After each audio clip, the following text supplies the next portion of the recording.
Gummigu might return. So when Kane kills Gummigu as soon as he appears, it's pretty strange, right? Let's dive into what might be happening with Kane and the whole world of Digital Circus. The Digital Circus is a crazy AI system that separates humans and NPCs, non-player characters. NPCs do all the boring background stuff and talk to the people trapped in this world. Kane, who's like the AI boss, makes sure humans and NPCs don't mix. If they do, it can mess everything up. When Kane kills Gummigu, he's not actually deleting him forever. He's just preventing him from causing problems with the humans trapped in this world. Gummigu's data, like other NPCs, gets reused and can appear later, which is why Ragatha says we might see Gummigu again. It's like NPC recycling or something. Kane is very concerned about NPCs mixing with humans because if a human mind gets into an NPC, it can mess up the whole system. These hybrid things can act crazy and unpredictable, causing Kane to lose control of the Digital Circus. Pomni's complete breakdown at the end might not just be due to her stress. It could be a sign that her mind is starting to fall apart in this digital world. When Kane dives to drink water,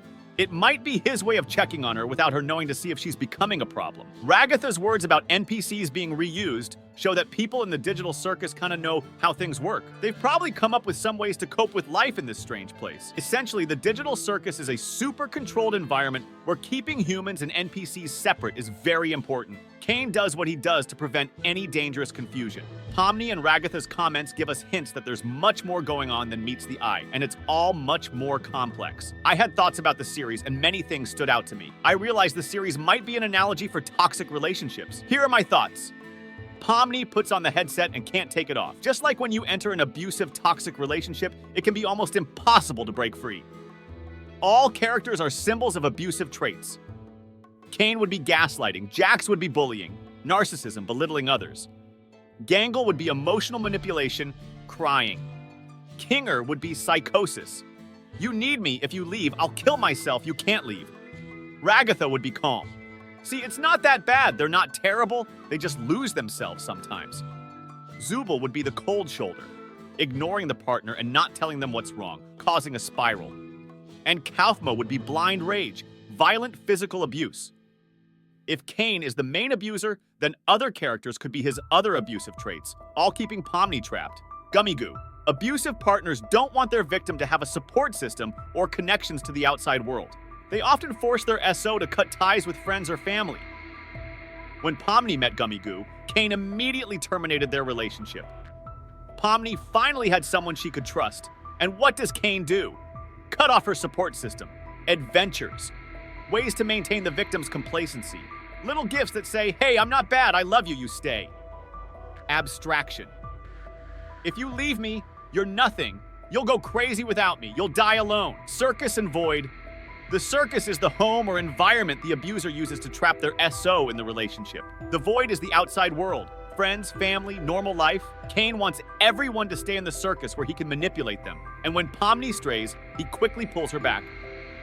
Hundreds of all-seeing eyes. Kane tells Pomni he has hundreds of all-seeing eyes in the pilot. This could symbolize the abuser constantly monitoring their SO on their phone or laptop, even installing cameras. Name change. Kane tells Pomni that none of them can remember their name when they enter the circus, and gives her the name Pomni. Sure, she agrees in a way, but Kane chooses it. Abusers often change their SO, their weight, hair color, etc. This makes the victim more dependent on their abuser. Talking about the exit. When Pomni says she saw an exit, Kane tells her she's hallucinating. Strong gaslighting? Later, when it's revealed she did see an exit, Kane tells everyone he's very sorry for lying, but he's not finished with it yet, and she wasn't ready for people to see. He keeps Pomni trapped, helping Ragatha. After Abstracted Kaufmo beats Ragatha, Pomni goes to Kane for help. She relies on Kane's assistance. An abuser will make someone believe they rely on them to keep the victim trapped. Could Gummigu be human? Wild theory. In episode 2 of the Digital Circus, we see that when Pomni throws up, it has a metallic texture. We also see Gummigu's vomit, and it has the same texture as Pomni's. What if this particular vomit is related to humans? Because it would make more sense for NPC vomit to be textured according to where they come from. So Gummigu would have candy-type vomit, not the same vomit as Pomni. If I'm right about this, where was he before episode 2? Is he a new player Kane repurposed to make more exciting AI? Though he simply implanted a backstory so he wouldn't be any wiser. However, it could also be a common texture for vomit in this simulation. If you have anything to add or counter this, just comment below. Here's my theory about the Digital Circus new theory. Here's my theory combining 3 Digital Circus theories besides the second Jax is the AI trying to prevent the crew from escaping. Third theory, Pomni, is the AI trying to find the exit theory. Fourth, Pomni sacrifices herself to save others. First theory, I had a belief that both Jax and Pomni are AIs, just with different goals. There are definitely humans in this Digital Circus. It's a kind of SAO situation where characters are trapped and can't get out. We know Pomni and other clowns jesters have a crazy obsession with exits.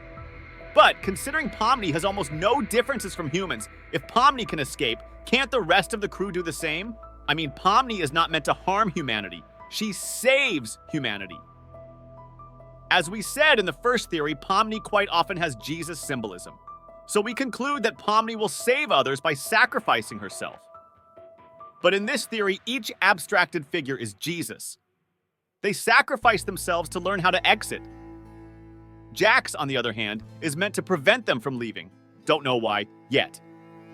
He's obsessed with Kane's adventures and often puts characters in danger. He clearly doesn't want the crews to leave. This interview that says Jax deserves to be there the most, it literally means his native land. He belongs there. In conclusion, it's a battle between 2 AIs. One wants to leave, and the other blocks them. There's a lot of evidence I couldn't write here. Jax is a blocking AI. The idea of Jax as an AI trying to prevent the crew from escaping is interesting. Maybe he has his own motivations or goals that conflict with the crew's desire to get out. Maybe he sees himself as a protector of this digital world and doesn't want people to leave it. Pomni and her sacrifice. The analogy of Pomni with Jesus symbolism is interesting. If she really sacrifices herself to save others, it could be a key moment in the plot. Maybe she realizes that her own existence is not as important as saving the others. The trap and the role of humans. The comparison with SAO is fitting. If the crew is trapped, there might be some constraints that prevent them from simply leaving. Maybe it's tied to their own internal conflicts or the system's limitations. Jax's interest in Kane's adventures. Maybe Jax sees something unique in Kane that can help him in his own goals. Maybe Kane has knowledge or abilities that can change the outcome.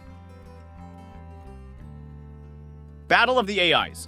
The final thought of a battle between 2 AIs, one wanting to exit and the other blocking it, sounds exciting. It could be a key point in unraveling the mysteries of the Digital Circus. Do you have any other thoughts or questions? I'm ready to continue the discussion. Any questions?